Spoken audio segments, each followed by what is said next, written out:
اس video کو like کریں، ہمارے چینل کو سبسکرائب کر بیل آئیکن ضرور پریس کریں۔ حضرت الیسع علیہ السلام، قرآن مجید میں حضرت الیسع علیہ السلام کا ذکر مبارک 2 مرتبہ آیا ہے۔ آپ حضرت الیاس علیہ السلام کے نائب اور خلیفہ تھے، اور آپ ان کے چچا زاد بھائی بھی تھے۔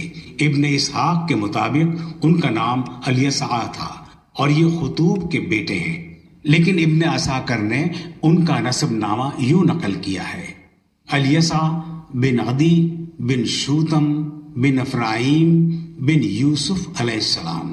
یوں یہ حضرت یوسف علیہ السلام کی نسل سے ہوئے۔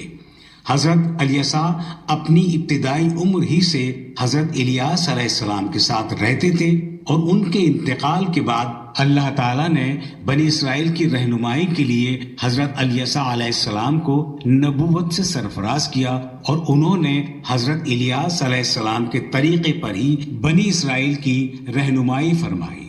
حضرت الیسع علیہ السلام بعلی بکہ مشرقی لبنان میں رہتے تھے، اور وہیں آپ کی وفات ہوئی۔